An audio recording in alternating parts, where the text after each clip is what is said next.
इस वक्त संसद में प्रश्नकाल चल रहा है, सवाल पूछे जा रहे हैं जिनके संबंधित मंत्री जवाब दे रहे हैं। अब बढ़ते हैं आगे और बात करते हैं नीट पेपर लीक मामले की, जिसमें पटना से बड़ी खबर सामने आ रही है। नीट पेपर लीक मामले में सीबीआई की जांच तेज हो गई है। पेपर लीक मामले पर सीबीआई की जांच में बड़ा खुलासा सामने आ रहा है। बिहार के करीब 35 छात्रों तक पहुंचे थे नीट यूजी के पेपर। 35 से 45 लाख में ये डील हुई थी नीट यूजी पेपर्स की। जांच में 150 से अधिक छात्रों को पेपर मिलने की जानकारी सामने आ रही है। यानी 150 से अधिक छात्रों को पेपर मिलने की ये जानकारी सामने इस वक्त आ रही है। बड़ी खबर इस वक्त आपके टीवी स्क्रीन पर जो आप इस वक्त देख पा रहे हैं। अगर ये बात सच मान ली जाए शुरुआती तौर पर भी कि 150 छात्रों को नीट यूजी के पेपर बिहार में पटना के जरिए जांच में मिलने की बात जो सामने आ रही है और 35 से 45 लाख रुपए हर छात्र ने पेपर के लिए दिए होंगे,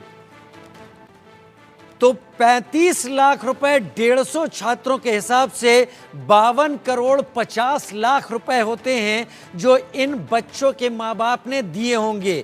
मैं फिर कह रहा हूं, यह जानकारी बड़ी खबर के तौर पर सूत्रों से आ रही है। 150 से अधिक छात्रों को पेपर मिलने की बात सामने आ रही है। 35 से 45 लाख तक यहां पर दिए जाने की बात सामने आ रही है। अगर 45 लाख को भी छोड़ दिया जाए, 35 लाख की बात की जाए, 35 लाख में डील की भी हम बात कर लेते हैं और जांच में जो 150 छात्रों को पेपर मिलने की बात आ रही है, तो 52 करोड़ 50 लाख रुपए केवल पेपर खरीदने के लिए ऐसे स्टूडेंट्स और उनके माँ बाप ने दे दिए थे। ये दो तरह चीजें बताते हैं, एक तो भ्रष्टाचार किस हद तक बढ़ चुका है और दूसरा माँ बाप नैतिकता को कितना ताक पर रखे हुए हैं और कितने बच्चों का हक मारा गया होगा। रितेश मिश्रा पटना से मेरे साथ लाइव जुड़ रहे हैं।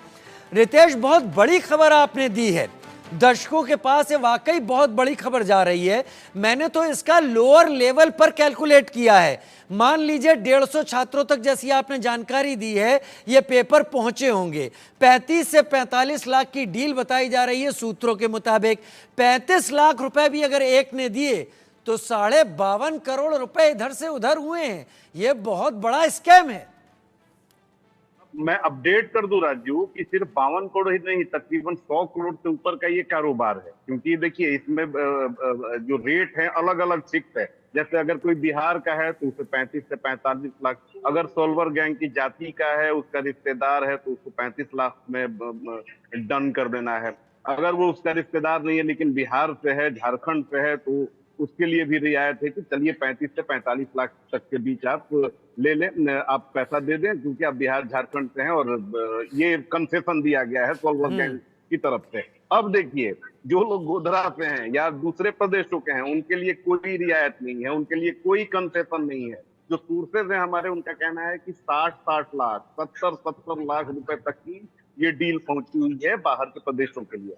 बिहार से अगर बात करें तो जो जानकारी हमें मिल रही है सोर्स के हवाले से ही ये खबर है कि तकरीबन 35 ऐसे छात्र हैं जिनके पास क्वेश्चन पेपर 12 क्वेश्चन पेपर पहुंचे थे और अब सीबीआई बहुत जल्द इन तक पहुंचने वाली है। और पूरे देश की अगर बात करें तो एक क्यूमुलेटिव आंकड़ा निकाला है सीबीआई की टीम ने, उसके अनुसार 150 छात्रों तक क्वेश्चन पेपर पहुंचा था। और ये जो आंकड़ा है ये ज्यादा भी हो सकता है क्योंकि कल जो गिरफ्तारी हुई थी धनबाद से बंटी ने रिमांड पर काफी सारी चीजों का खुलासा किया है। कई महत्वपूर्ण बात इसने बताई है, उसके पास से कई सारे डॉक्यूमेंट्स मिले हैं। यानी अब जो सीबीआई की जांच है उसने काफी गति पकड़ ली है और अब इस जांच की जर में देखिए कि अभी तक तो सॉल्वर गैंग के लोग थे, अभी तक तो जो लोग सॉल्व कर रहे थे वो लोग थे, लेकिन अब जो इसके लाभार्थी थे, यानी आपने भी लाभ लेने के लिए कानून को तोड़ा, तो अब उन तक सीबीआई की टीम पहुंच रही है, चाहे वो गार्जियन हो, चाहे वो स्टूडेंट हो या मीडिएटर हो। तो बहुत बड़ा खुलासा है और जो सोर्सेज हैं उनका कहना है कि संजीव मुखिया को लेकर भी कुछ पॉजिटिव खबर अब सीबीआई को वही मैं मिली है। आपसे और पूछने अब वाला था रितेश, वही पूछने वाला था, विस्तार से इस सवाल का जवाब दीजिएगा। आपने कहा, जब मैंने अंदाजा लगाया कि 52 करोड़ 50 लाख रुपए अभी जो हम खबर दे रहे हैं उसके हिसाब से मिनिमम इतने का इधर से उधर हेरफेर हुआ है, भ्रष्टाचार हुआ है, लेकिन आपने कहा कि ये आंकड़ा 100 करोड़ के पार जाता है। क्या यही वजह है कि इतना पैसा पाने के बाद संजीव मुखिया आराम से कहीं छुपा बैठा है और उस तक पहुंचना आसान नहीं है?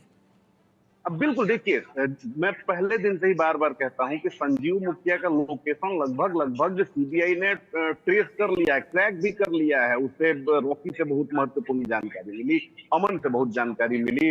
अभी देखिए कि जो गिरफ्तार हुआ है हालिया बंटी, उससे भी उसके बारे में महत्वपूर्ण जानकारी मिली है। लेकिन क्योंकि बहुत साथी है जो छोटे थे सीबीआई के अंदर, उनका साफ तौर पर कहना है कि देखिए कदम हम फूंक फूंक के रख रहे हैं, क्योंकि राजनीतिक सरपरस्ती भी उसे प्राप्त है। इसके अलावा वो बेहद शातिर है, तो कानून का क्या कुछ लूपहोल्स होते हैं उसका भी वो फायदा ले सकता है। और यही कारण है कि सीबीआई तमाम बातों की जानकारी होने के बावजूद उस पर काफी दबिश बनाने में काफी सावधानी बरत रही है, ताकि वो कानून में किसी लूपहोल का फायदा लेकर फिर वो उसका फायदा ना उठा ले। और यही कारण है कि सीबीआई फूंक कर कदम रख रही है। हमारे जो सोर्सेज हैं उनका साफ तौर पे कहना है कि सीबीआई की टीम लगातार कई जगहों पर कैंप करके रखी हुई है, और जैसे ही उसे ग्रीन सिग्नल मिलेगा, हो सकता है कि जो अगली गिरफ्तारी हो वो संजीव मुखिया की हो। अगली गिरफ्तारी हो संजीव मुखिया की होगी। फिर क्या उम्मीद है? अभी रॉकी, बंटी, चिंटू, पिंटू, ये सारे के सारे लोग हैं।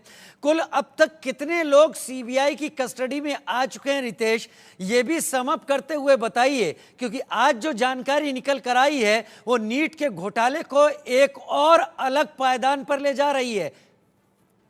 देखिए, अगर पूरे आंकड़े की बात करें तो तकरीबन 40 से ऊपर लोगों की गिरफ्तारी सीबीआई कर चुकी है, और अलग अलग जगहों से ये गिरफ्तारी हुई है, ना सिर्फ बिहार झारखंड बल्कि अब देखिए कि गुजरात से भी कुछ गिरफ्तारी हुई है, महाराष्ट्र से भी कुछ गिरफ्तारियां हुई हैं, एमपी से भी गिरफ्तारियां हुई हैं, तो पूरे इसके अलावा राजस्थान से गिरफ्तारियां हुई हैं। तो ये जो आंकड़ा है वो लगभग 42-43 के आंकड़े को क्रॉस कर चुका है, और इसमें अभी अन्य गिरफ्तारियां भी होनी बाकी हैं, क्योंकि सीबीआई काफी ही जो लगातार इस खबर पर हम बने हुए हैं, लगातार सीबीआई के जो कुछ हमारे सोर्सेज हैं उनसे हमारी इस खबर को लेकर लगातार बातचीत होती रहती है।